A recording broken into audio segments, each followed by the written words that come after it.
Drama की शुरुआत हमारे मेल लीड येन को दिखाने से होती है, जो कि बास्केटबॉल मैच खेल रहा होता है।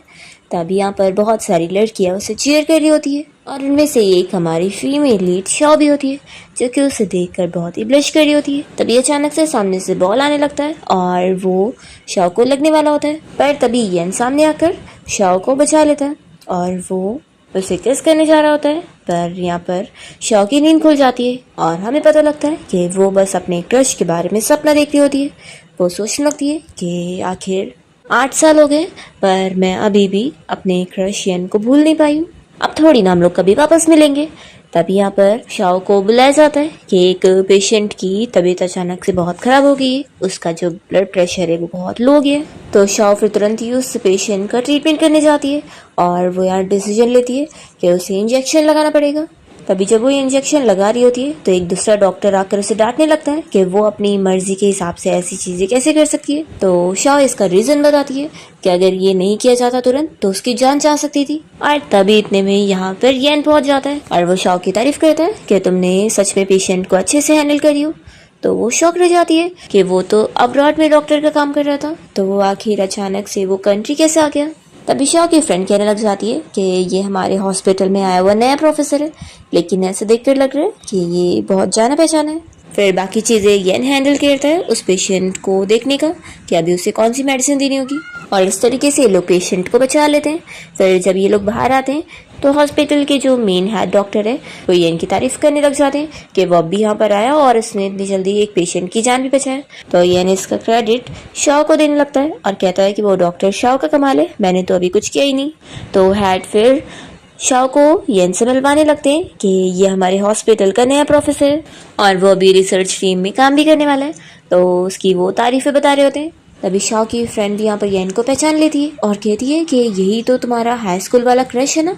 तभी हेड शॉ को बताते हैं कि अब तुम लोग सेम रिसर्च टीम में हो, तो मैं तुम्हें बता दूं कि डॉक्टर येन अब तुम्हारे प्रोफेसर हैं, तुम उनके अंडर में काम करोगी और इनसे तुम्हें सीखना है। तो शाओ तो खुश हो रही होती है और फिर वो जल्दी से हेड डाउन करके उसे तुरंत ही हेलो करने लग जाती है। तभी हेड कहते हैं कि तुम्हें इतना नर्वस होने की जरूरत नहीं है, ये स्कूल के स्टूडेंट की मीटिंग नहीं है जो तुम उसे टीचर की तरह समझती हो। शाओ तो बहुत एम्बेरस हो रही होती है। तभी यहाँ पर येन फिर उसे हैंडशेक के लिए हाथ आगे बढ़ाता है, तो शाओ अपने हाथ पे पिंच करती है और सोचती है कि यानी मैं कोई सपना नहीं देख रही हूँ, वो लड़का जिसके ऊपर मेरा 8 साल से क्रश है वो सच में वापस आ गया मेरी लाइफ में। वो इतनी खुश हो रही होती है। हमें फिर फ्लैशबैक में दिखाते हैं कि जब शाओ हाई स्कूल में थी तभी उसकी जो कजिन लेन है वो अपनी सारी फ्रेंड्स लोग के साथ मिलकर उसे बुली कर रही होती है और उसे समझा रही होती है कि तुम्हारी मॉम ने मेरे अंकल से शादी कर ली है सिर्फ हमारी रिच फैमिली में आने के लिए, लेकिन मैं तुम्हें बता दूं कि तुम जैसे लोगों की हमारी फैमिली में कोई जगह नहीं है। तभी लेन के फ्रेंड्स उसे कहने लगती है कि आखिर तुम इतना क्या इसे झेल रही हो, मारो इसे जल्दी से, इसे सबक मिलना चाहिए। तो वो उसके ऊपर हाथ उठाने जा रही होती है, पर तभी अचानक से यहाँ पर येन आ जाता है और वो उसे कह देता है कि उसने उसकी सारी वीडियो रिकॉर्ड कर ली है और अगर वो टीचर को दिखा देगा ना तो फिर उन सभी के पेरेंट्स को बुलाया जाएगा। तो वो कह देता है कि अगर तुम लोग नहीं चाहते हो कि तुम्हारे पेरेंट्स को बुलाया जाए तो अभी इसलिए इसे छोड़ दो। तो वो सभी फिर डर के यहाँ से चले जाते हैं। तभी फिर शाओ जल्दी से चश्मा पहनती है और येन उसे अपना हाथ देता है उठाने के लिए, तो वो उसे देखती रह जाती है और तभी से ही वो उसका क्रश बन जाता है। फ्लैशबैक खत्म होता है और फिर शाओ येन से हाथ मिलाने जा रही होती है, पर तभी इतने में येन को कॉल आ जाती है। तो फिर वो तुरंत ही कॉल पे बात करने के लिए बाहर जाता है और उसकी मॉम उससे कॉल पर फिर कह रही होती है कि उसे 9 बजे टाइम पे रेस्टोरेंट पहुंच जाना है ब्लाइंड डेट के लिए। तो वो अपनी मॉम को हाँ बोलता है और फिर जब यहाँ से जा रहा होता है तो शाओ से बात कर ही नहीं पाती है और याद करने लगती है कि कैसे हाई स्कूल के टाइम पे भी वो हमेशा उसे फॉलो किया करती थी, उससे बात करना चाह रही थी, पर वो कभी इतनी हिम्मत कर ही नहीं पाई थी। फिर यहाँ पर शाओ को भी उसकी मॉम की मैसेज आती है और वो भी उसे ब्लाइंड डेट पर ही जाने के लिए बोल रही होती है और वो उसे बहुत अच्छे से तैयार होने के लिए बोल रही होती है कि सामने वाला जो बंदा है वो अब्रॉड से आया हुआ है। तो शाओ कहती है कि ठीक है मॉम, मैं समझ गई, और यहाँ खुद से सोचती है कि वो कोई अच्छे से तैयार होकर नहीं जाने वाली है। फिर नेक्स्ट डे शाओ जब ब्लाइंड डेट के लिए रेस्टोरेंट पहुंच रही होती है तभी वो यहाँ पर येन को देखती है और शॉक हो जाती है कि उसका ब्लाइंड डेट कोई और नहीं वो है और वो इतने गंदे से तैयार होकर आई है। फिर वो जल्दी से उसके सामने आती है और शाओ से कहता है कि डॉक्टर शाओ आप यहाँ पर। फिर वो भी कहता है कि यानी तुम भी मेरी ब्लाइंड डेट हो। शाओ कहती है कि प्लीज थोड़ा देर मेरे लिए रुकना, मैं अभी वॉशरूम से आती हूँ, और ऐसे बोलकर वो भाग जाती है और वॉशरूम में आकर फिर वो अपने बाल खोल देती है। और थोड़ा अपना कपड़े का लुक चेंज कर लेती है और जल्दी से मेकअप करके वो यहाँ येन के सामने पहुंच जाती है। तो येन उसे देखते के साथ ही सोचता है कि वो कितनी क्यूट लग रही है और उसने इतनी जल्दी अपना अपीयरेंस भी चेंज करके आ गई। फिर वो जल्दी से उसके लिए चाय निकाल कर देता है और उससे बातों में पूछता है कि लगता है तुम्हारी फैमिली भी तुम्हें शादी के लिए फोर्स कर रही है। तो शाओ बताती है कि हाँ बात ऐसी है, मैं 27 ईयर्स की हो गई हूँ और मेरी एज की मेरी सारी फ्रेंड्स की शादी हो गई, तो मेरी मॉम इसलिए जल्दी में मेरे लिए ब्लाइंड ढूंढने को। तो वो कहता है कि तुम्हें तो देखकर बिल्कुल नहीं लगता कि तुम 27 ईयर्स की हो, ऐसा लगता है जैसे तुम अभी ग्रेजुएट हुई होंगी। तो शाओ सोचती है कि इसने मुझे पहचाना नहीं है। वो सोचती है कि हाँ लेकिन मैंने हाई स्कूल में थोड़ी ना कोई अपना उसके सामने अपीयरेंस बनाई थी, तो उसे मैं कैसे याद होंगी। लेकिन कोई बात नहीं, अब तो हम लोग सेम हॉस्पिटल में काम करते हैं, तो मैं अपनी पूरी कोशिश करने वाली हूँ ताकि इसे मैं अच्छे से याद हो जाऊँ। फिर वो उसे कुछ बात करने वाली होती है, तभी यहाँ पर ड्रेस दोनों को कॉफ़ी ला कर देती है। फिर येन कॉफ़ी पी रहा होता है और शाओ उसे देखती रह जाती है और सोचती है कि आखिर कोई कॉफ़ी पीते हुए भी इतना हैंडसम कैसे लग सकता है। कुछ बोलने जा रही होती है कि तभी इतने में येन को यहाँ पर कोई कॉल आ रहे होते हैं, तो वो मैसेज पे बात करने लगता है और शाओ को फिर यहाँ कॉफ़ी पीते हुए खांसी आती है, तो वो जल्दी से उसे टिश्यू देता है। शाओ फिर उसे कहती है कि अगर देखो तुम्हें कुछ काम हो तो तुम जा सकते हो। येन कहता है कि हाँ अभी मुझे एक काम आ गया है और मेरा अभी का अपॉइंटमेंट है। शाओ ये सुनते के साथ ही शॉक हो जाती है कि क्या अपॉइंटमेंट, यानी कि क्या तुम्हारी कोई गर्लफ्रेंड है। तो फिर वो कहता है कि तुम क्या बोल रही हो, अगर गर्लफ्रेंड होती तो मैं ब्लाइंड डेट पर नहीं आता। तुम्हें क्या लग रहा है कि मैं एक स्कमबैग हूँ जो गर्लफ्रेंड होने के बाद भी यहाँ ब्लाइंड डेट पर आया हूँ। तो शाओ कहती है कि नहीं नहीं, मेरा ऐसा मतलब नहीं था, और देखो अब तुम्हें लेट हो रहा होगा ना, तो जल्दी जाओ तुम अपना काम कर लो। तो फिर वो कहता है कि चलो मैं तुम्हारे घर भी तुम्हें छोड़ देता हूँ। तो शाओ मना करती है कि मेरा घर ना हॉस्पिटल के पास ही है, तो मैं तो अभी जल्दी पहुँच जाऊँगी। तो येन कहता है कि ठीक है और वो जाने लगता है। फिर रुककर वो उसके पास आता है और कहता है कि क्यों ना तुम अपना वीचेट आईडी दे दो ताकि हम लोग दोबारा कांटेक्ट कर सके। ये सुनकर शाओ तो बहुत ज़्यादा खुश हो जाती है और जल्दी से उसे अपना वीचेट आईडी दे देती है और येन कहता है कि ठीक है फिर जब तुम घर पहुंच जाना तो मुझे मैसेज कर देना। ये बोलकर वो चला जाता है और ये तो बहुत ज़्यादा हैप्पी हो जाती है और सोचती है कि मैंने कभी एक्सपेक्ट नहीं करी थी कि मुझे मेरा क्रश ऐसे मिल जाएगा, वो भी इतने सालों बाद, और अभी भी उसे देखकर मेरी हार्ट बीट वैसी बढ़ रही है। फिर वो पुराना टाइम याद कर रही होती है और हमें फ्लैशबैक में दिखाते हैं कि कैसे हाई स्कूल टाइम पर भी वो बस उसे देखती रह जाती थी। फिर शाह अपने बैग में से एक ब्रेसलेट निकाल कर देखते हुए सोच रही होती है कि क्या हम लोग काम की जगह के अलावा कहीं और भी मिल सकेंगे। वो फिर उसके वीचैट का डीपी देखती है और उसके हाथ देखकर खुश हो रही होती है कि उसके हाथ भी कितने ब्यूटीफुल हैं। तभी शाओ को फिर यहाँ पर अपने हाई स्कूल के मॉनिटर का कॉल आता है और वो लड़का उसे क्लास रियूनियन पार्टी के लिए बुला रहा होता है। शाओ मना कर रही होती है कि उसे काम है इसलिए वो नहीं जाएगी। तो फिर वो कहने लगता है कि सच में तुम और येन हो जो कि कभी आते नहीं हो, और फाइनली मैंने येन को इतनी मुश्किल से मनाया कि वो क्लास रियूनियन पार्टी में आ जाए क्योंकि वो अब्रॉड से इतने टाइम पर आया, तो वो तो मान गया लेकिन देखो तुम नहीं मान रही हो। तो शाओ ये सुनते के साथ ही मान जाती है कि मेरे पास टाइम है, मैं आ जाऊँगी। शाओ तो इतनी खुश हो जाती है कि मैंने एक्सपेक्ट नहीं करी थी कि हम लोग इतनी जल्दी फिर से मिलने वाले हैं। फिर नेक्स्ट सीन में हम देखते हैं कि शाओ यहाँ क्लास रियूनियन पार्टी के लिए पहुँचती है, तो उसके सारे क्लासमेट उसे देखकर शॉक होते हैं कि ये हमारी क्लास की सबसे अगली लड़की इतनी ज़्यादा ब्यूटीफुल बन चुकी है।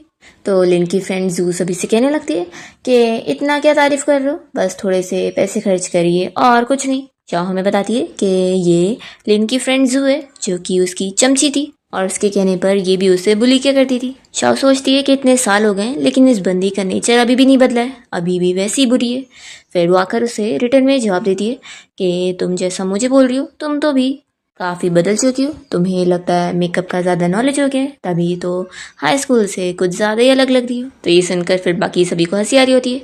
फिर मॉनिटर यहाँ पर शाओ से इस बारे में पूछ रहा होता है कि वैसे वो डॉक्टर कैसे बन गई, उसने ये मेजर क्यों चुनी।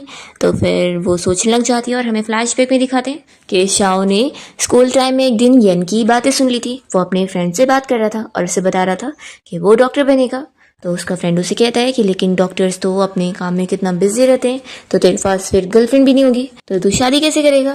तो वो कहता है कि फिर मैं किसी डॉक्टर से शादी करूंगा। तो फिर शाओ ये सुनते के साथ ही डिसाइड कर लेती है कि वो भी डॉक्टर बनेगी। फ्लैशबैक खत्म होता है और शाओ बहुत ही खुश होकर बताने लगती है कि उसने किसी पर्सन की वजह से डॉक्टर बनने का डिसीजन ली थी। तो मॉनिटर पूछता है कि फिर क्या वो तुम्हारा स्वीट हार्ट है। तभी जू यहाँ पर जानबूझ के शाओ को धक्का दे देती है, तो शाओ गिरने लगती है, पर इतने में यहाँ पर येन उसे गिरने से बचा लेता है। जू को तो ये देखकर गुस्सा आती है। फिर येन यहाँ चेयर निकालते हुए जानबूझ के जू के पैर के ऊपर रख देता है और कहता है कि सॉरी गलती से हो गया। तो कहती है कि कोई बात नहीं। ऐसे वो शाओ का बदला ले लेता है और सोचता है कि शाओ वही लड़की है जिसे हाई स्कूल के टाइम पर बुली किया जा रहा था, वो अब जाकर उसे पहचानता है। फिर यहाँ पर जियांग से सारे क्लासमेट इस बारे में पूछ रहे होते हैं कि वो अब्रॉड से आने के बाद कौन सा हॉस्पिटल में काम कर रहे हैं। तो फिर वो जब हॉस्पिटल का नाम बताता है तो ये सुनकर फिर मॉनिटर शाओ से पूछता है कि तुमने भी तो उसी हॉस्पिटल का नाम बताई थी ना, तो यानी तुम दोनों कलीग हो। शाओ बताती है कि असल में ये मेरा सब्स्टिट्यूट प्रोफेसर है और अभी तो मैं बस इसकी छोटी सी असिस्टेंट हूँ। तो यानी यहाँ पर शाओ की तारीफ कर देता है, ये असिस्टेंट हो तो क्या हुआ, बिना असिस्टेंट के मैं ऑपरेटिंग रूम में आखिर काम कैसे करूंगा, मुझे आखिर तुम्हारी हेल्प की जरूरत तो लगेगी। यानी शाओ की और भी तारीफें कर देता है कि मैं ऐसी किसी को भी असिस्टेंट चुनता नहीं हूँ और तुम्हें चुनाऊँ यानी तुम्हारे अंदर कोई बात है, तो अब तुम समझ गए हो कि तुम मेरे लिए कितनी इंपॉर्टेंट हो। तो शाओ सोचती है कि वो उसे ऐसा क्यों बोल रहे हैं, कहीं मैं इसकी बातों से मिसअंडरस्टैंड ना कर लूँ कि मैं इसके लिए सच में इंपॉर्टेंट हूँ। तभी शाओ की फ्रेंड कहने लगती है कि लगता है येन और तुम्हारे बीच में कुछ होना पॉसिबल है। शाओ कहती है कि अभी नॉनसेंस बातें मत करो। फिर इस पार्टी में लिन की दूसरी फ्रेंड बाइनिंग भी पहुंच जाती है और वो जू से पूछती है कि तुम्हें किसने बुली किया। तो वो बताती है कि और कौन कर सकता है, ये शाओ ने। तो शाओ कहती है कि तुमने जो मेरी इंसल्ट करने की कोशिश करी थी मैंने तो बस उसी का जवाब दी, तो माफी मुझे नहीं बल्कि तुम्हें मुझसे माफी मांगनी चाहिए। तो बाइनिंग शाओ से कहने लगती है कि आखिर इसमें जू की गलती क्या है, गलती तो तुम्हारी हुई ना, तुम हाई स्कूल के टाइम से इतनी अलग लग रही हो कि कोई भी शक कर सकता है कि तुमने प्लास्टिक सर्जरी करवाई हो। इस पर शाओ कहती है कि अच्छा ऐसी बात है, तो फिर मैंने भी तुम्हें एक दिन किसी ओल्ड मैन के साथ हॉस्पिटल जाते हुए देखी थी, तो कहीं ऐसा तो नहीं कि वो ओल्ड मैन तुम्हारा शुगर डैडी होगा, तभी तो तुम उसके साथ घूम रही थी। तो फिर वो गुस्सा करने लग जाती है कि तुम क्या बोल रही हो। शाओ कहती है कि मैं तो बस सच बता रही थी।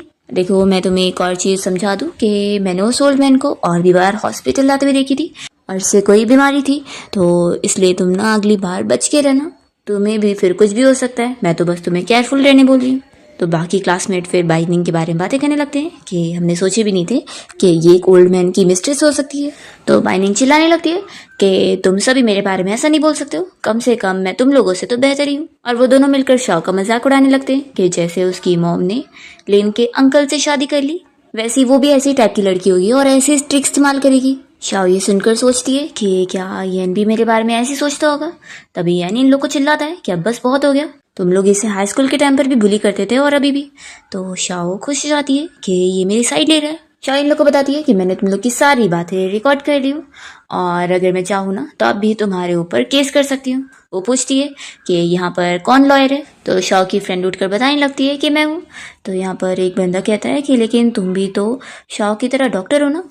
तो कहती है कि तुम्हें क्या, मैं एक लॉयर ढूंढ लूंगी। फिर जू और बाइनिंग दोनों ही डर जाते हैं और दोनों गुस्से में फिर शाओ को सॉरी बोल देते हैं और यहाँ से चले जाते हैं। शाओ की फ्रेंड फिर उसकी तारीफ करती है कि तुमने अभी अपने लिए बोली तो तुम कितनी कूल लग रही थी।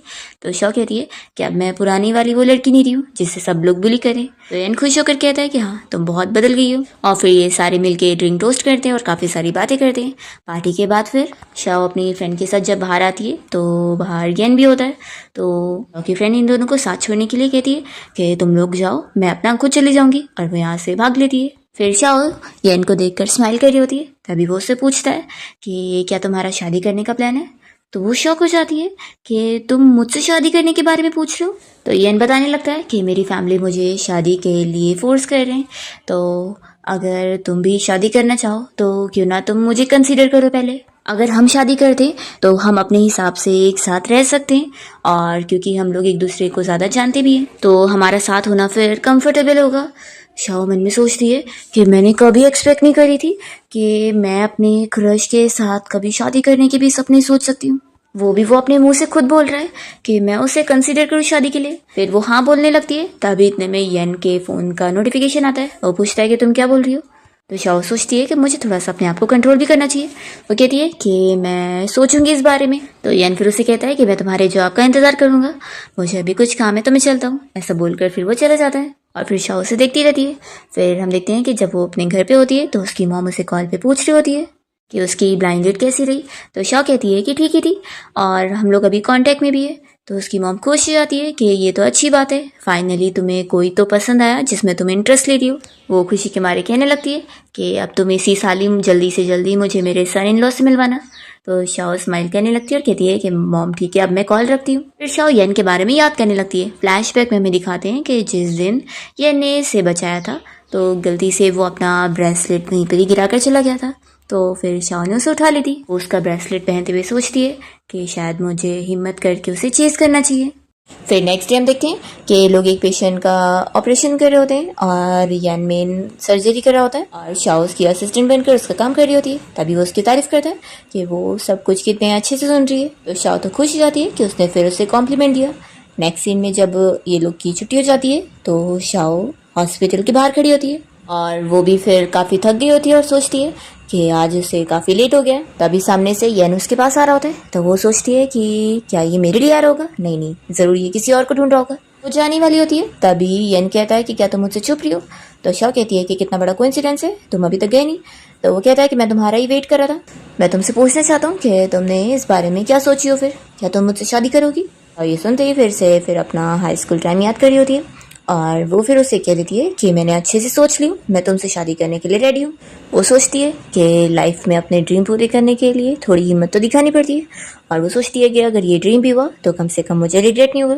तभी एन कहता है कि तुम इतनी जल्दी मान गई, क्या तुम्हें बिल्कुल भी डर नहीं है कि अगर मैंने तुम्हें कोई स्कैम कर दिया तो। ऐसा बोलकर उसके पास पड़ता है तो शाओ बहुत ज़्यादा ही नर्वस हो जाती है और गिरने लगती है। तो फिर वो उसे टाइम पे पकड़ता है। वो कहता है कि सॉरी शायद मैंने तुम्हें डरा दिया। तो शाओ कहती है कि मुझे असल में पता है कि तुम बहुत ही अच्छे हो तो इसलिए मुझे कोई डर नहीं है और वैसे भी हम दोनों की फैमिली शादी के लिए हमें फोर्स कर रहे हैं तो ऐसे किसी से भी शादी करने से अच्छा है कि हम एक दूसरे से ही कर ले, हम एक दूसरे को अच्छे से जानते हैं। इन कहता है कि ठीक है फिर कल सुबह हम लोग मैरिज सर्टिफिकेट लेने के लिए चलेंगे। ये सुनकर वो शौक हो जाती है और मन में सोचती है कि क्या इतनी जल्दी। तो शाओ कहता है कि क्या वो ये कल लेट है तो, लेकिन आज तो काफ़ी लेट हो चुकी है, अब तक तो ऑफिस बंद भी हो गया होगा, लेकिन हाँ अगर तुम कहो तो मैं कोई कनेक्शन लगा के बात करूँ। तो शाओ मान जाती है कि नहीं कल ही ठीक है। फिर नेक्स्ट मॉर्निंग दोनों सिविल अफेयर्स ब्यूरो जाकर अपना मैरिज सर्टिफिकेट लेकर बाहर आते हैं और शाओ सोच रही होती है कि मैंने सोची भी नहीं थी कि मैं अपने क्रश से शादी कर लूँगी। तभी वो कहता है कि चलो फिर थोड़ी देर बाद तुम्हारे घर पे चलेंगे और मैं तुम्हारा सामान पैक करवाने में हेल्प कर दूंगा। तो शाओ कहती है कि नहीं नहीं मैं अकेली कर लूँगी। तो येन फिर उसे सर्टिफिकेट दिखाने लगता है और कहता है कि देखो ये क्या है, मैरिज सर्टिफिकेट, अब हमारी शादी हो गई है तो तुम्हें इतना ज़्यादा पोलाइट होने की ज़रूरत नहीं है। तो शाओ कहती है कि ठीक है मैं धीरे धीरे आदत डालने की कोशिश करूँगी। तो कहता है कि हाँ जल्दी से आदत डाल लो, अब तुम मेरी वाइफ हो, ऐसे बोलकर वो आगे बढ़ता है। शाओ तो फिर खुश हो जाती है और येन फिर कार का डोर खोलता है उसके बैठने के लिए। फिर इसके बाद येन उसे अपने घर पे ले आता है और उसे बताने लगता है कि ये मास्टर बेडरूम है तुम्हारा रूम और ये गेस्ट रूम है जहाँ पर मैं रह लूँगा। तो शाओ कहती है कि नहीं नहीं आखिर मैं बेडरूम में कैसे रह सकती हूँ, तो तुम ही उसमें रह लो, मैं गेस्ट रूम में सो जाऊँगी। तो वो तुरंत ही उसे रोकता है और कहता है कि तुम बेडरूम में ही सो, नहीं तो फिर क्या तुम्हें मेरे साथ सेम रूम शेयर करना है। शाओ कहती है कि मेरा ऐसा मतलब नहीं था। तो येन फिर उसे मास्टर बेडरूम में लेकर जाता है और कहता है कि तुम अब अच्छे से यहीं पे रहो, कल वैसे तैयार हो जाना, कल मैं तुम्हें अपने फ्रेंड से मिलवाने के लिए लेकर चलूँगा। फिर नेक्स्ट डे शाओ बहुत ही अच्छे से तैयार होती है और जब वो ड्रेसअप होकर यहाँ पर बाहर आती है तो येन उसे देखते रह जाता है और कहता है कि आज तुम बहुत ही ब्यूटीफुल लग रही हो। तो शाओ बहुत ही शाय हो जाती है और कहती है कि चलो हमें जल्दी चलना चाहिए, नहीं तो फिर तुम्हारा फ्रेंड वेट करा होगा। फिर जब ये लोग रेस्टोरेंट पहुँचते हैं तभी यहाँ पर येन को कॉल आ जाती है तो कहता है कि रुको मैं अभी बाहर से बात करके आता हूँ। फिर वो बाहर चला जाता है और तभी यहाँ पर लेन इन दोनों को देख लेती है और वो सोचने लगती है कि आखिर ये दोनों कब इतने क्लोज हो गए जो एक साथ आए। फिर लेन यहाँ शाओ से बात करने आती है और उसे कहती है कि मैंने जू से इस बारे में सुनी कि तुम और येन सेम हॉस्पिटल में काम करते हैं। तो शाओ कहती है कि तुम्हें जो बोलना है डायरेक्ट बोलो। तो लेन कहने लगती है कि मैं तुम्हें अभी ऑर्डर दे रही हूँ कि तुम हॉस्पिटल से खुद ही रिजाइन करो और हाँ येन से दूर ही रहो। शाओ कहती है कि मैं किससे क्लोज हूँ और किससे दूर हूँ ये तुम मुझे बताने वाली कौन होती हो। तो लेन फिर से उसकी मॉम और उसकी पैदाइश पे चली जाती है। तो शाओ कहती है कि मैंने तुम्हें कितनी बार समझाई हूँ कि मेरे डैड का कार एक्सीडेंट हुआ था विलेज में, तब मेरी मॉम और वो साथ मिले थे और इस तरीके से फिर दोनों के बीच में प्यार हुआ और दोनों ने शादी की और ग्रैंडपा ने भी उन्हें एक्सेप्ट करे थे। और तुम इतने सालों से बस मेरे मॉम डैड के बारे में झूठी रूमर फैलाती आ रही हो, तुम्हें क्या लगता है कि मैं सब सह के लूंगी। तो लिन कहती है कि तुम्हें बिलीव नहीं है, मैं अगर एक वर्ड भी कह दूंगी ना तो तुम्हें हॉस्पिटल से फायर कर दिया जाएगा। ये सुनकर फिर शाओ को गुस्सा आ जाती है और वो ग्लास का पानी उठाकर इसके मुंह पे फेंक देती है और कह देती है कि मैं तुम्हारी ये सब ट्रिक सब सहने वाली नहीं हूँ। लिन उसके ऊपर हाथ उठाने जाती है तो शाओ उसका हाथ भी पकड़ के उसे दूर कर देती है और यहाँ से जा रही होती है तो लिन अपने बैग से फिर उसे गुस्से में मारने को कहती है। तभी इतने में यहाँ पर येन आ जाता है और वो शाओ को बचाने के लिए फिर जल्दी से उसके पास आता है और इसके हाथ में लग जाता है। तो शाओ उसकी फिक्र करने लगती है। तभी यहाँ पर लिन फुल एक्टिंग मोड में आ जाती है और कहती है कि मैंने जानबूझ के नहीं करी, पहले इस शाओ ने मेरे ऊपर पानी फेंक दी थी, मैं तो बस इससे अच्छे से बात कर रही थी पर इसने खुद ही मेरे साथ बदतमीजी करी, देखो तुम खुद ही देख लो मेरे ऊपर कैसे पानी लगा है। शाओ सोचती है कि अब ये ऐसे बोल रही है तो पक्का येन तो इसकी बातों पे बिलीव करेगा ना, क्योंकि आखिर हाई स्कूल टाइम में भी ये लोग एक दूसरे के कितने ज़्यादा क्लोज थे, हमेशा साथ पढ़ते थे और साथ घूमते भी थे। वो सब याद कर रही होती है और सोचती है कि मैं तो बस हमेशा कॉर्डिनेट में थी। वो सोचती है कि ये लोग इतने अच्छे फ्रेंड है तो वो आखिर मेरी साइड थोड़ी ना लेगा। पर यहाँ पर येन तो लिन को चिल्लाता है कि वो आखिर कितनी खराब है जो शाओ को बुली कर रही थी। वो कहता है कि तुम्हारे हाथ अगर इसी काम के तो इसे फेंक ही दो, और वो शाओ के हाथ की फिक्र करने लगता है। तो शाओ बहुत ज़्यादा खुश हो जाती है कि वो उसकी केयर कर रहा है। तब यहाँ पर लिन चिल्लाती है कि यहाँ चोट मुझे लगी और तुम इसकी केयर कर रहे हो। तो वो कहता है कि क्योंकि तुमने मुझसे झूठ बोली हो, तुम्हारी कोई बातें सच है ही नहीं जो तुमने इसके साथ हाई स्कूल में करी थी, तो तुम्हें लगता है कि तुम दोनों कभी फ्रेंड्स बन सकती हो, जो तुम मुझे झूठ कह रही थी कि तुम इससे अच्छे से बात करी और इसने तुम्हारे पर पानी फेंक दी। कहती है कि लेकिन अब मैं ऐसी नहीं हूँ, उस टाइम पर मैं यंग थी, मुझसे गलती हो गई, अब तो मेरा और शाओ के बीच में सब कुछ ठीक हो गया है। और वो शाओ से कहती है कि मैं सही कह रही हूँ ना, और उसे इशारा कर रही होती है। तो शाओ भी उसे समझा देती है कि मैं कोई तुम्हारी साइड किक नहीं हूँ जो तुम्हारी ट्रिक्स में फंस जाऊंगी। मैं तुम्हें बता दूं कि हमारे बीच में फ्रेंडशिप तो कभी नहीं हो सकती, क्योंकि तुम इस लायक नहीं हो। लिन येन को दिखाने लगती है कि देख लो ये कैसी बातें कर रही है, मैं तो इसके साथ अच्छे से बनाना चाहती थी। येन अभी भी शाओ की साइड लेता है और कहता है कि शाओ बिल्कुल सही कह रही है, तुम्हारी और उसकी अब कभी नहीं बन सकती है। तो वो शाओ ये सुनकर भी शॉक हो जाती है कि लिन के सामने उसने मेरी साइड ली है, यानी कि इन दोनों के बीच में कोई खास रिलेशन नहीं है, जैसा कि रूमर फैली थी कि दोनों डेट कर रहे होंगे। यानी मैं अभी भी फर्स्ट स्टेप ले सकती हूँ। शाओ फिर येन का हाथ पकड़ती है और कहती है कि अब हमें यहाँ से चलना चाहिए, तुम्हारा फ्रेंड वेट कर रहा होगा ना। तो ये देखकर लिन कहती है कि आखिर ये क्या है, तुम दोनों के बीच में क्या रिलेशनशिप है। तो येन शाओ का हाथ पकड़ते हुए लिन को बता देता है कि ये मेरी वाइफ है, हमने मैरिज सर्टिफिकेट ले चुके हैं। ये सुनकर लिन शॉक हो जाती है और शाओ तो बहुत ज़्यादा हैप्पी होती है कि लिन के सामने उसने ये चीज़ बता दिया कि वो उसकी वाइफ है। लिन को गुस्सा आती है और वो चिल्लाने लगती है कि आखिर तुम इस शाओ से कैसे शादी कर सकते हो।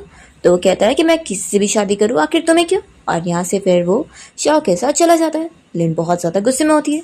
फिर जब दोनों यहाँ लिफ्ट में आते हैं तो शाओ येन को थैंक्स बोलने लगती है कि उसने उसे डिफेंड किया, और वो पूछती है कि लेकिन मेरी वजह से तुम्हारा और लिन का रिलेशन खराब हो गया होगा ना। तो कहता है कि मेरे और उसके बीच में कभी कुछ था ही नहीं, वो तो इसकी मॉम और मेरी मॉम के बीच में थोड़ी सी फ्रेंडशिप थी, तो इसी वजह से वो मेरे पास आया करती थी कभी भी अपनी हेल्प के लिए, पर मैं सिर्फ उससे अपना नॉर्मल क्लासमेट ही मानता था और उससे ज़्यादा नहीं, तो तुम गलत मत समझना। तो शाओ सोचती है कि ये मुझे एक्सप्लेन कर रहा है कि इसके और लिन के बीच में कुछ था ही नहीं। वो कहती है कि लेकिन तुम्हारा बहुत थैंक यू मेरा साथ देने के लिए।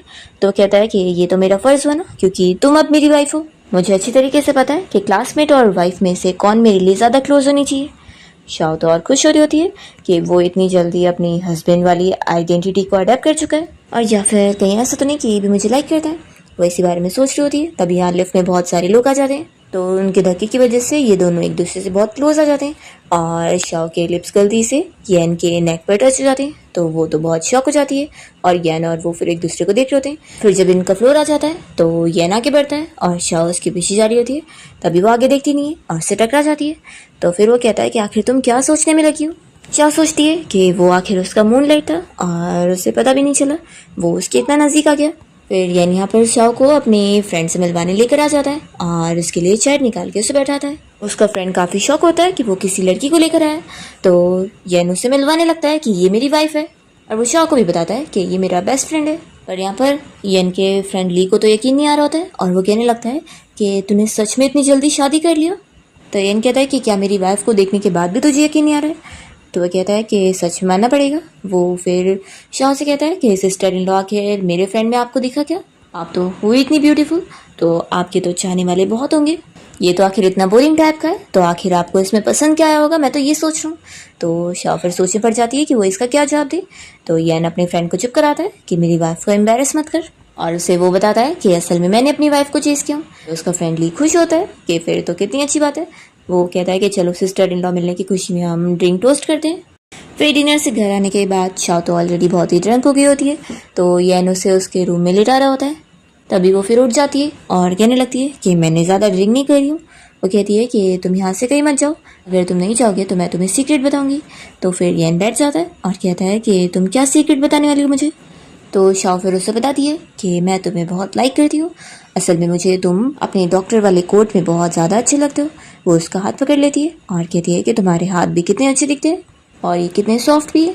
तो फिर येन तो ब्लश करने लगता है तभी शाओ कहती है कि आखिर तुम्हारा फेस इतना रेड क्यों हो गया है, क्या तुम्हें गर्मी लग रही है? तो येन कहता है कि हाँ मुझे बहुत गर्मी लग रही है। तो फिर शाओ से हवा देने लग जाती है और गलती से उसके ऊपर ही गिर जाती है, तो एक्सीडेंटली उन लोग की किस होती है और फिर शाओ वापस अपना सो जाती है और येन बस उसे देखकर फिर स्माइल करता रह जाता है। नेक्स्ट मॉर्निंग जब शाओ की नींद खुलती है तो उसका सर दर्द हो रहा होता है और वो सोचती है कि आखिर मैंने कल रात कितनी ड्रिंक कर ली थी, इतनी स्मेल आ रही है। तभी अचानक से फिर शाओ को याद आ जाता है कि कल रात वो ड्रंक होने के बाद कैसे बिहेव कर रही थी।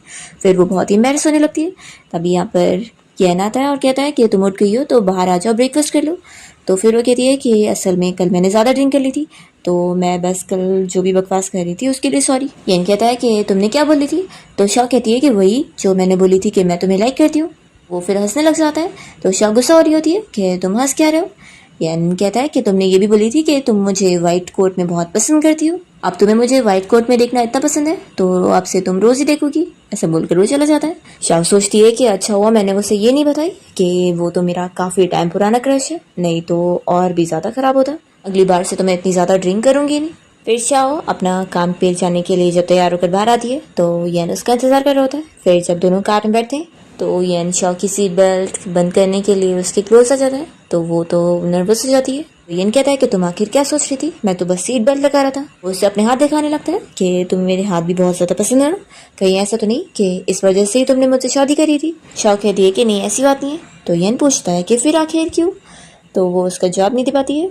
तो येन कहता है कि मैं बस मजाक कर रहा था, चलो अब जल्दी चलते नहीं तो तुम फिर लेट हो जाओगी। फिर इसके बाद जब वो ऑफिस से घर आती है तो काफ़ी थक गई होती है कि आज पूरा दिन बहुत काम था। तभी अचानक से येन यहाँ पर आकर अपनी शर्ट पहनने जा रहा होता है, तो शाओ उसकी बॉडी देखते रह जाती है। फिर इतने में येन को ज़रूरी काम से कॉल आता है, तो वो उसे बताता है कि उसे जाना पड़ेगा। तो वो कहती है कि हाँ तुम जाओ। तब तक फिर वो जा चुका होता है और शाओ इस बारे में सोचती है कि क्या येन कभी सच में उसे लाइक करेगा या फिर वो लोग हमेशा ऐसे ही डिस्टेंस में ही रहेंगे। नेक्स्ट डे शाओ जब हॉस्पिटल में होती है तो वो सोच रही होती है कि येन आजकल इतना बिजी है कि उसने कोई उसे मैसेज भी नहीं किया और घर भी नहीं आया। तभी फिर शाओ दो नर्स को बातें करते हुए सुनती है जो कि यहाँ पर इस बारे में कह रही होती है कि डॉक्टर्स येन जो ऑपरेशन कर रहे थे उसमें उनके साथ मिसलिन भी लगी हुई थी और रूमर है कि मिसलिन डॉक्टर येन को परस्यू कर रही है, तो पक्का वो दोनों शायद अपडेट भी करे होंगे। शाओ ये सब सुनकर अपसेट हो जाती है और वो तुरंत ही चली जाती है। तभी हम देखते हैं कि लिन को जैसे ही थोड़ा फ्री टाइम मिलता है तो वो खुश होने लग जाती है कि फाइनली ब्रेक तो मिला। तभी यहाँ पर एक पेशेंट आया होता है जिसकी हालत बहुत ज़्यादा ख़राब होती है और उसके मुँह से खून निकल रहा होता है, तो वो यहाँ बेहोश हो जाता है। तो लिन जल्दी से जाकर फिर इस बारे में येन को बताती है कि एक पेशेंट की हालत इतनी ख़राब है। तो फिर वो तुरंत देखने के लिए आता है और उससे कहता है कि तुम भी एक डॉक्टर हो पर इतना सा भी संभाल नहीं पाती हो। वो तुरंत ही फिर उस पेशेंट का चेकअप करके उसका ट्रीटमेंट करने के लिए जा रहा होता है। तो लिनो से कहने लगती है कि तुमने काफ़ी टाइम से ब्रेक नहीं लियो, तो क्यों ना मैं दूसरे डॉक्टर को बुला देती हूँ। तो वो कहता है कि नहीं इसकी तुरंत ट्रीटमेंट करनी पड़ेगी। वो उससे कुछ चीज़ दिलाने बोल रहा होता है, तो लिन फिर सुन नहीं रही होती है। तभी इतने में शाओ को जब इस बारे में पता लगता है तो वो तुरंत ही येन की हेल्प करने पहुंचती है और फिर शाओ तो उस पेशेंट की कंडीशन को देखते हुए उसे अच्छे से ट्रीट करना जान रही होती है और सब हैंडल करने लगती है। जिसके बाद फिर येन उसकी सर्जरी भी करता है और वो पेशेंट ठीक हो जाता है। तो यहाँ पर हेड फिर तारीफें कर रहे होते हैं, पर येन तो लिन के ऊपर गुस्सा होता है और वो उसे डांटने लगता है कि अगर उसे ठीक से काम करने नहीं आता है तो वो हॉस्पिटल में क्यों है, और वो गुस्से में उसे डांटने के बाद चला जाता है। फिर हम देखते हैं यहाँ पर शाओ को जो कि अपने ऑफिस में होती है, तभी उसकी फ्रेंड भी उसकी तारीफ कर रही होती है। इतने में उसे येन का मैसेज आता है कि वो उसका हॉस्पिटल के बाहर इंतजार कर रहा है। तो शाओ भी जल्दी से फिर बाहर आती है। येन उसे कहता है कि आज सिर्फ उसकी वजह से उस पेशेंट की जान बच पाई है। वो उसकी तारीफ करता है कि तुम्हारा प्रोफेसर होने के नाते मुझे ये देखकर अच्छा लगा कि मेरी स्टूडेंट बहुत ही अच्छा कर रही है। तो वो कहती है कि फिर तो मैंने अपने प्रोफेसर से सीखी हूँ। फिर येन उसे बताने लग जाता है कि आज वो ऑलरेडी कई सारी सर्जरी कर चुका है और उसे एक और ट्रिप पे भी जाना है काम की वजह से। तो फिर वो कहती है कि फिर तुम जल्दी से जाओ, मेरी फिक्र मत करो। वो उसे हॉस्पिटल तक छोड़ देता है और कहता है कि ठीक है फिर अपने घर जाता हूँ।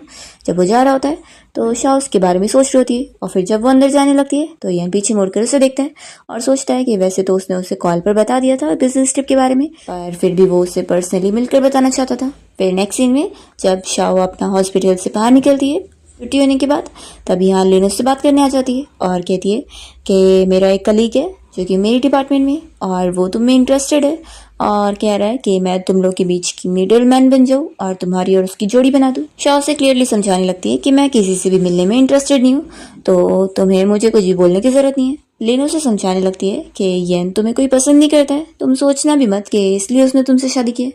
उसने बस अपने फैमिली के फोर्स करने की वजह से तुमसे शादी की है, सिर्फ नाम की।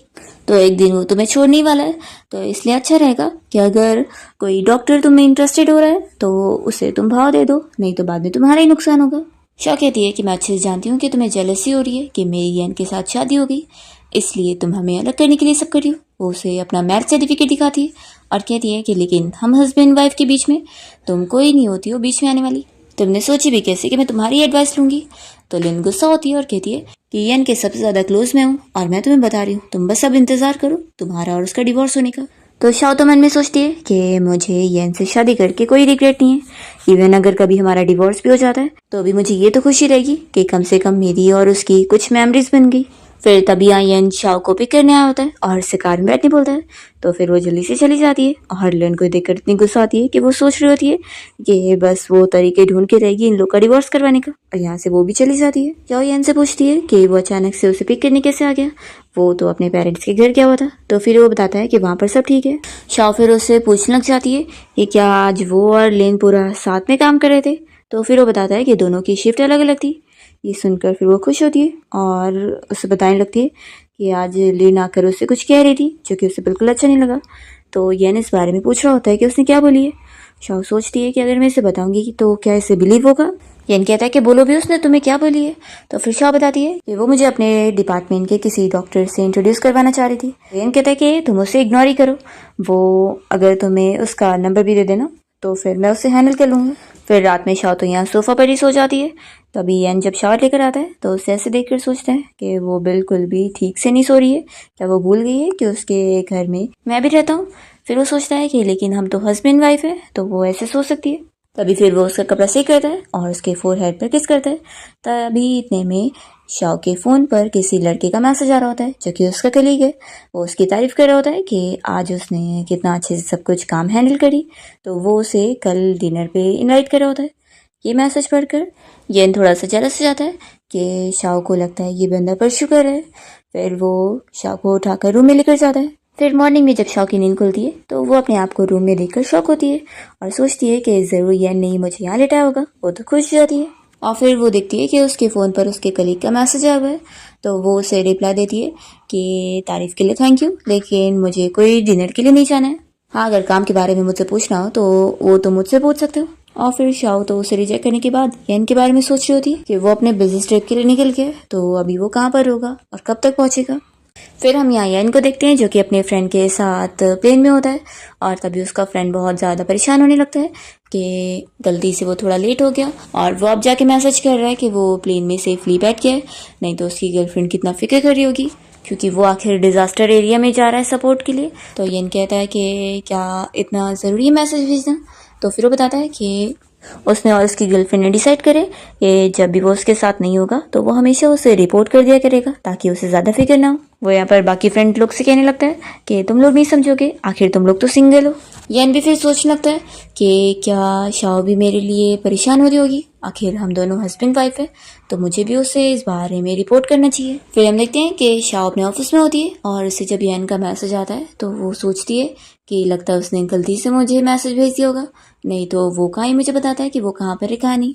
फिर हम देखते हैं कि जैसे ही प्लेन लैंड हो जाता है तो येन जल्दी से फिर अपना मोबाइल चेक करता है और देखता है कि शाओ ने तो उसे कोई रिप्लाई नहीं दी। तो वो सोचने पड़ जाता है कि क्या उससे मेरी कोई पड़ी नहीं है और वो दूसरी लड़की को डेट कर रही है। फिर नेक्स्ट डे हम देखते हैं कि शाओ अचानक से घर पे येन को देखकर शॉक हो जाती है और कहती है कि तुम इतनी जल्दी बिजनेस ट्रिप से आ गए। तो फिर वो कहता है कि कल तुमने मेरे मैसेज का रिप्लाई क्यों नहीं दी थी। तो कहती है कि तुमने मैसेज किए थे। तो येन फिर उसे देखने लग जाता है। शाओ कहती है कि हाँ मुझे याद आया, तुम्हारा मैसेज तो आया था कि तुम सेफली पहुंच गए हो, तो मुझे लगा कि शायद तुमने गलती से मुझे भेजोगे।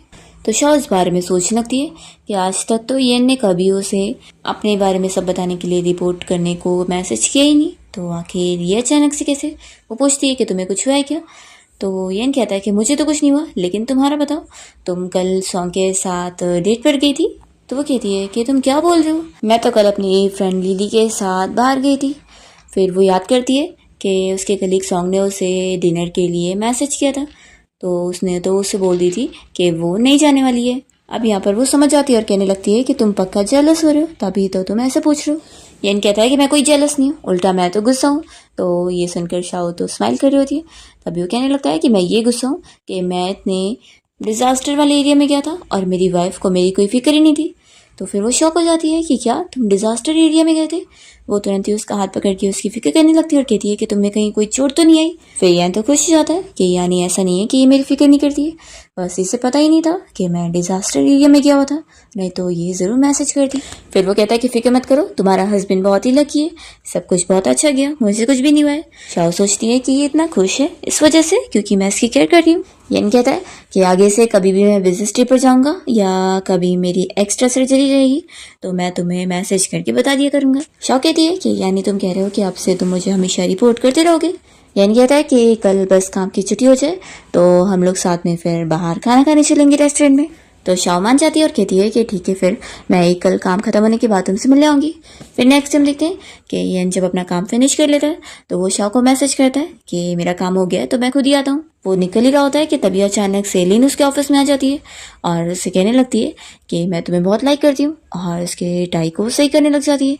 इतने में शाओ येन के ऑफिस में इंटर करने वाली होती है कि वो इन लोग को ऐसे देखकर जल्दी से बाहर ही रुक जाती है और उसे एक गलतफहमी हो जाती है कि येन और लिन तो एक दूसरे के इतने ज़्यादा क्लोज हैं।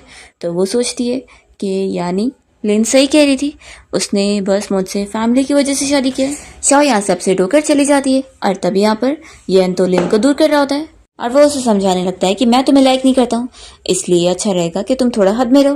तो लिन रोने लग जाती है और कहती है कि तुम आखिर मेरे साथ ऐसा क्यों कर रहे हो, हम लोग तो एक दूसरे को इतने सालों से जानते हैं ना, और मैं तो तुम्हें इतना पसंद करती हूँ और हमारी फैमिलीज भी एक दूसरे के लिए इतनी परफेक्ट है, मैं हर चीज़ में तुम्हें मैच करती हूँ, तो आखिर तुमने मुझे क्यों नहीं चूज़ किया।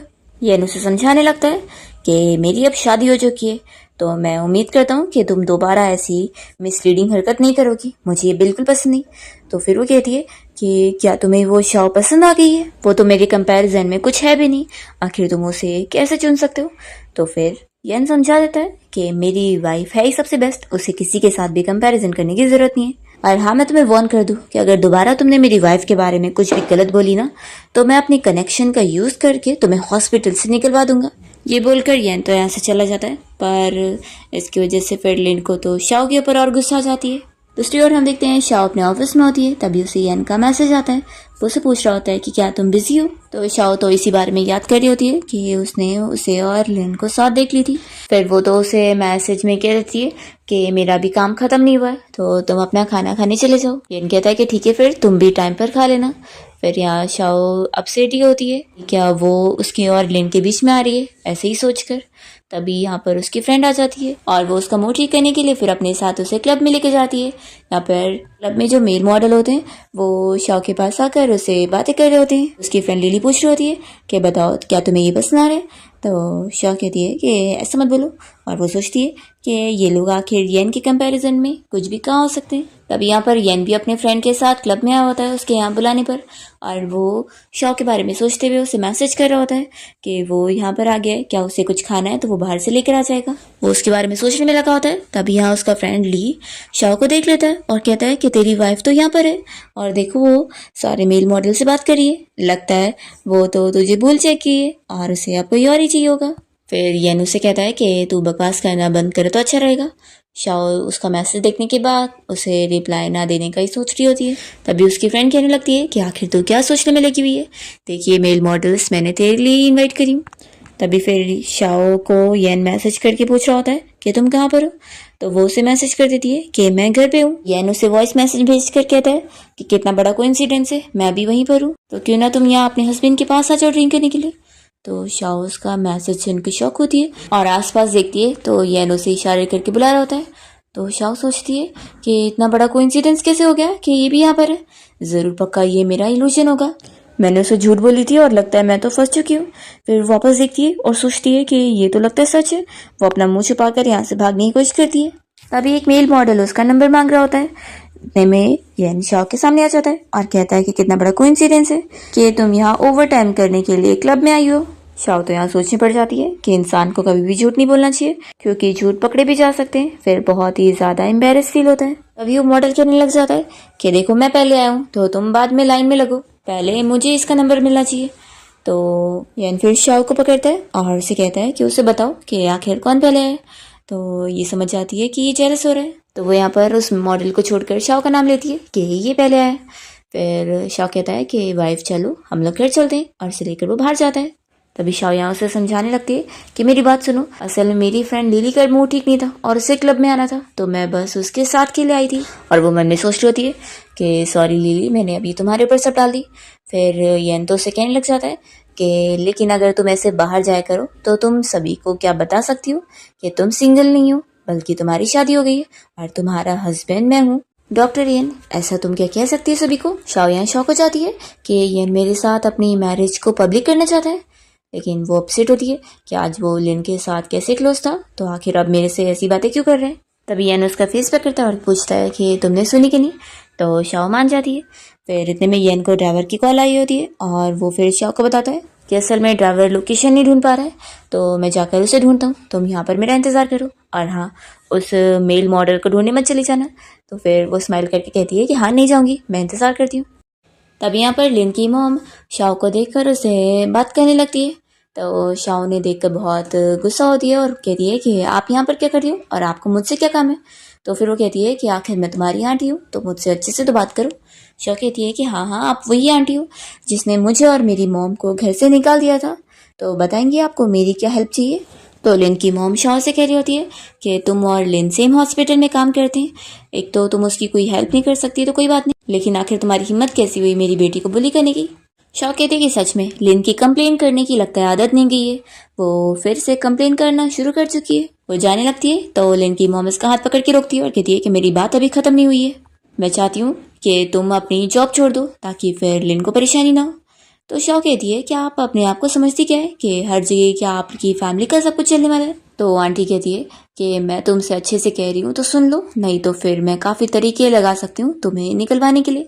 तभी यहाँ पर येन आ जाता है और वो लिन की मॉम का हाथ हटाते हुए उन्हें कहने लगता है कि आंटी अगर आपको कुछ भी काम हो ना तो आप मुझे डायरेक्ट बोलो, मेरी वाइफ को ऐसे आप परेशान नहीं कर सकती। तो आंटी शॉक हो जाती है कि वाइफ, तुम दोनों की शादी होगी, और हाँ क्या तुम्हारी फैमिली को इस बारे में पता है और लिन को आखिर उससे पता चला। तो येन उन्हें समझाने लगता है कि मेरी मॉम को तो इस बारे में पहले से पता है, वो तो बहुत खुश है, और आप तो उनकी फ्रेंड बनती है, तो क्या मेरी मॉम ने आपको बताई नहीं। फिर तो मैं आपको बता दूं कि मेरी फैमिली शाओ से बहुत ज़्यादा खुश है और उन्हें तो शाओ बहुत पसंद है, और मेरी मॉम ने तो मुझे ऑर्डर दे दिया कि मैं शाओ को अच्छे से प्रोटेक्ट करूं और जो कोई भी उसे परेशान करने आए उसे सबक सिखाऊं। तो आपकी फैमिली को क्या मैं हैंडल करूं, आप चाहती है। तो वो गुस्सा होकर चली जाती है। फिर ये शाओ से कहने लगता है कि तुम फिक्र मत करो, मैं हूँ तुम्हारे साथ। तो वो सोचती है कि जब भी मैं एम्बेरस्ड होती हूँ तो वो इसलिए बस मुझे प्रोटेक्ट करने के लिए सब बोलता है। शाह कहती है कि चलो चलते हैं। तभी यान उसे जल्दी से हक कर लेता है और कहने लगता है कि मुझे पता है मेरी वाइफ बहुत ज़्यादा स्ट्रांग है, लेकिन मैं फिर भी चाहता हूँ कि तुम्हें जब भी कोई हेल्प की ज़रूरत हो तो सबसे पहले तुम मुझे ही याद करो। मैं हमेशा तुम्हें प्रोटेक्ट करके रखना चाहता हूँ, तुम्हें कोई भी बुली नहीं कर सकता। तो शाह बहुत ज़्यादा खुश जाती है कि वो कह रहा है कि उसके और लिन के बीच में कुछ है ही नहीं और वो तो हमेशा उससे प्रोटेक्ट करने वाला है। वो खुश होकर फिर उसे हक कर लेती है और उसकी बात मान जाती है। तभी यन बताने लगता है कि कल मैं सेमिनार के लिए जाने वाला हूँ, लेकिन फिर जब मेरा काम की छुट्टी हो जाएगी तो हम दोनों साथ में फिर लंच करेंगे। शाह कहती है कि ठीक है, मैं इंतज़ार करूँगी।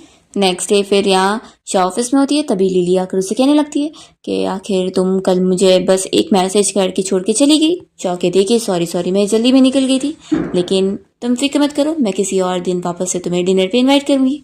तो फिर उसकी फ्रेंड मान जाती है कि ठीक है, फिर सही है। शाह फिर यन के बारे में सोच रही होती है कि आखिर उसे भी तो भूख लगी होगी, वो क्या खाएगा। तभी इतने में एक डॉक्टर यहाँ पर यन के बारे में कंप्लेन करने आया होता है, वही सेमिनार से रिलेटेड कुछ बारे में, जो कि उसके बारे में गलत गलत बोलता है। तो शाह फिर तुरंत ही यन की साइड लेने लगती है कि वो डॉक्टर यन के बारे में ऐसे नहीं बोल सकते, और वो उसे समझाने लगती है कि अगर तुम्हें डॉक्टर यन से इतनी प्रॉब्लम है तो उनके मुंह पे बोलना सीखो, ऐसे पीठ पीछे नहीं। तभी यन यहाँ बाहर खड़े होकर ये सब सुनकर बहुत ही खुश होता है। फिर वो डॉक्टर लियो तो यहाँ पर ये शाह के ऊपर भी इल्ज़ाम लगाने लगता है कि क्या उसका डॉक्टर यन के साथ कुछ चल रहा है जो उसकी इतनी साइड ले रही है, वो लगता है वो हैंडसम है इसलिए तुम भी उसके पीछे लगी होंगी।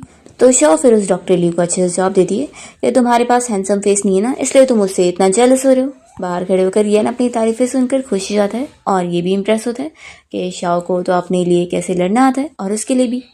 तो फिर डॉक्टर लियो यहाँ पर शाह को धमकी देने लगता है कि वो मेन सर्जन डॉक्टर है ना, वो इसे यहाँ से निकलवा सकता है। तो यहाँ पर फिर यन आकर कहने लगता है कि आखिर आप कब से शाओ के प्रोफेसर बन गए, क्योंकि आखिर शाओ तो अब मेरी असिस्टेंट है और मैं उसके प्रोफेसर का सब्स्टिट्यूट हूँ। शाओ तो बहुत ज़्यादा नर्वस होने लगती है कि ये कहाँ अचानक से आ गया, यानी मैं जो इसकी पीठ पीछे तारीफें कर रही थी इसने सब सुन लिया, मुझे तो बहुत शर्म आ रही है। वो तो शाओ की ऐसी हरकत देखकर और भी ज़्यादा खुश हो रहा है। फिर वो डॉक्टर लियू को समझाने लगता है कि क्या वो उससे पंगे लेना चाह रहे हैं। तो वो डॉक्टर लियू डर जाता है और कहता है कि मैं तो बस ऐसी बातें कर रहा था, तुम गलत मत समझो। तो यानी बताने लगता है कि उसकी सारी बातें उसने ऑलरेडी सुन चुका है। वो उन्हें समझाने लगता है कि वो आखिर शाओ को ऐसे कैसे धमकी दे सकते थे। वो कहता है कि शाओ चीफ सर्जन बनेगी कि नहीं ये आप कौन होते डिसाइड करने वाले, आपको क्या लगता है कि आपके पास इतनी पावर है। तो डॉक्टर ली तो डर जाता है और कहता है कि मैं तो बस मजाक कर रहा था। यन कहता है कि ठीक है फिर अच्छी बात है, लेकिन दोबारा मेरी वाइफ के सामने ऐसा मजाक मत करना। और वो यहाँ पर शाओ का हाथ पकड़ के कहता है कि मैं जा रहा हूँ अपनी वाइफ के साथ डेट पर। तो शाओ भी शॉक हो जाती है कि उसने सभी के सामने बता दिया कि वो उसकी वाइफ है। फिर यहाँ पर उसकी फ्रेंड लिली भी पूछने लगती है कि तुम दोनों। तो यन कहता है कि हाँ हमारी ऑलरेडी शादी हो चुकी है। ये सुनकर फिर दूसरे डॉक्टर इन लोग की जोड़ी के बारे में तारीफें करने लगते हैं कि उन लोगों ने तो अपना रिलेशन इतना अच्छे से छुपाए हुए थे कि उन्हें पता ही नहीं लगा। ये कहता है कि आप सभी फिक्र मत करो, जब मैं अपनी वेडिंग सेरेमनी रखूंगा तो सभी को इनवाइट करूंगा। फिर सभी लोग बाहर चले जाते हैं कि चलो इन लोग को डिस्टर्ब नहीं करते हैं इनकी डेट पे। फिर शाओ येन को थैंक्स बोलने लग जाती है। तो वो कहता है कि थैंक्स तो मुझे बोलना चाहिए, तुमने मेरा साथ दी, मैंने जब सभी को हमारे रिलेशन के बारे में बताया। तो वो सोचती है कि उसने कहा था कि वो बहुत ही लकी है मुझे शादी करके, तो क्या ये भी मुझे लाइक करता है। फिर दोनों यहाँ से रेस्टोरेंट में खाना खाने जाते हैं और वहाँ से जब घर आते हैं तो शाह को उसकी मॉम की कॉल आती है और कॉल पर मॉम उसे पूछ रही होती है कि क्या तुम दोनों फ्री रहोगे, फिर कल अपने हस्बैंड के साथ यहाँ डिनर पे आ जाओ, मैंने शाह की मॉम को भी बुला ली हूँ। तो फिर यहाँ पर शाह कॉल पे बात करता है और कहता है कि मॉम ठीक है हम लोग आ जाते हैं। तो मॉम कहती है कि फिर क्यों ना आज ही का डिनर प्लान कर लेते हैं। तभी कॉल रखती शाओ येन से कहने लग जाती है कि आज तो तुम बिजी रहोगे ना, तो मैं अपनी मॉम को मना कर देती हूँ। तो येन उसे रोककर कहता है कि जाने दो, वैसे भी हम लोग अभी तक साथ में ट्रिप पर नहीं गए। तो शाओ भी खुश हो जाती है। फिर शाओ और येन अपनी अपनी मॉम के साथ यहाँ पर साथ में घूमने गए होते हैं। जब ये लोग होटल में रुकने जा रहे होते हैं तो शाओ और येन की एक ही रूम ये लोगों ने बुक करे होते हैं। तो शाओ बहुत ज़्यादा नर्वस हो रही होती है कि अभी तक तो वो लोग सेम रूम शेयर करे ही नहीं है, वैसे कैसे रह सकते हैं।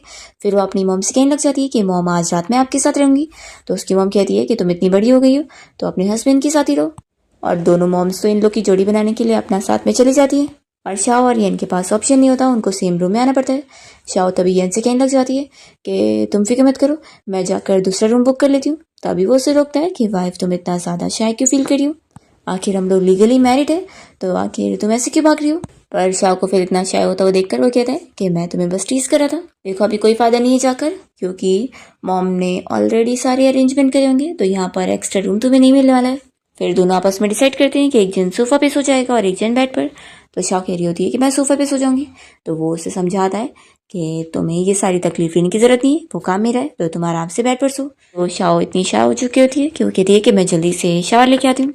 फिर नेक्स्ट डे चारों साथ में घूमने भी जाते हैं और शाओ और येन एक साथ फोटोज ले रहे होते हैं। तो दोनों मॉम्स ये देखकर बहुत ही हैप्पी होती हैं। फिर ट्रिप पर से जब ये लोग वापस आ जाते हैं तो शाओ येन और अपनी फोटो देख रही होती है और खुश होती है। तभी वो अपनी फ्रेंड से भी इस बारे में बात करने लगती है। तो लेन ये सब सुन लेती है, उसे बहुत गुस्सा आता है कि ये इतनी खुश हो रही है ना, अभी इसके पूरे हॉस्पिटल में बेइज्जती करवाती हूँ। फिर यहाँ पर शाओ के बारे में रूमर फैल जाती है उसकी मॉम को लेकर और उसके बारे में लोग गलत गलत बातें कर रहे होते हैं कि वो अपने डैड की नाजायज बेटी है वगैरह वगैरह। शाह ये सब सुनकर फिर लिन को चिल्लाती है कि उसने उसके बारे में क्या है झूठी रूमर फैला दी है। तो लिन उससे झगड़ा करने लगती है।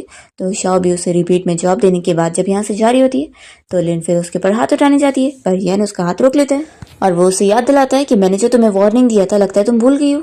वो शाह का हाथ पकड़ता है और कहता है कि अभी इसी वक्त मेरी वाइफ से माफ़ी मांगो या तो फिर इस हॉस्पिटल से मैं तुम्हें निकाल के रहूँगा। वो उसे दोनों में से एक ऑप्शन चूज करने का कहकर यहाँ से शाह को लेकर बाहर आता है। तो वो तो बहुत ज़्यादा खुश हो जाती है कि आज उसने लिन के सामने क्लैरिफाई कर ही लिया कि लिन के साथ तो उसको कुछ है भी नहीं। येन फिर शाओ से अपनी तारीफें सुनना चाह रहा होता है कि मैंने बहुत ही अच्छा किया ना, मैं तुम्हारा अमेजिंग हस्बैंड हूँ ना। तो शाओ मान जाती है कि हाँ बात तो सही है, वो उससे थैंक्स कर रही होती है। तो कहता है कि सिर्फ मुंह से थैंक्स बोलकर नहीं चलेगा, वो उससे किस मांग रहा होता है। तो शाओ जैसे उसे किस करने जाती है तभी यहाँ पर इन लोग के बाकी दोनों कलीग आकर देख लेते हैं और जल्दी से अपनी आंखें बंद करने लगते हैं कि नहीं नहीं हमने कुछ भी नहीं देखा।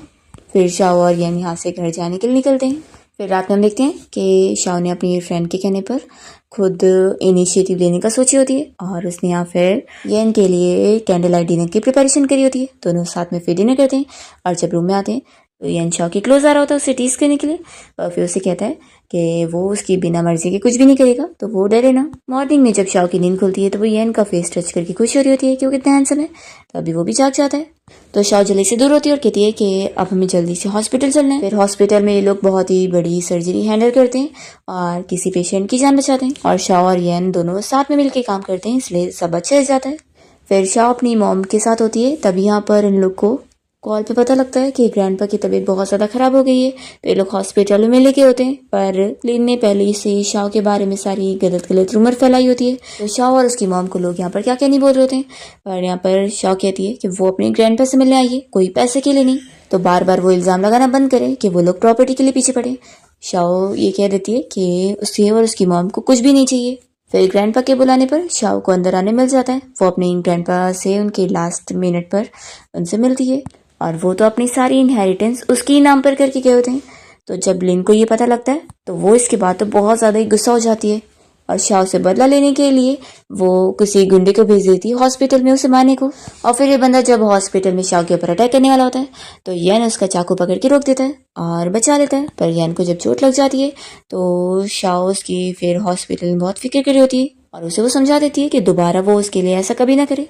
तो येन कहता है कि मैं कैसे नहीं करूँगा, तुम मेरी वाइफ हो। तो इसलिए और हम देखते हैं कि पुलिस ऑफिसर यहाँ लिन को अरेस्ट करने पहुंच जाते हैं कि उसने उन लोग को मारने की कोशिश करी। फिर उसे जेल हो जाती है और यहाँ पर हम देखते हैं कि येन और शाओ जब घर आ जाते हैं तो शाओ अपनी फ्रेंड से कॉल पे बात कर रही होती है और तभी उसकी फ्रेंड की बातें येन सुन लेता है कि उसका कोई क्रश है। तो वो तो बहुत अपसेट हो जाता है कि क्या तुम अपने क्रश को अभी भी लाइक करती हो। तो शाओ फिर उसे समझा देती है कि वो जेलस होना बंद करे क्योंकि उसका क्रश कोई और नहीं बल्कि वो खुद है। वो उसे उसका ब्रेसलेट भी दिखाती है और कहती है कि वो उसे हाई स्कूल टाइम से लाइक करती थी, पर येन को इस बात का पता भी नहीं था। वो तो अब बहुत ज़्यादा खुश होता है, दोनों साथ अच्छा टाइम स्पेंड करते हैं। इसी के साथ इस ड्रामा की हैप्पी एंडिंग होती है।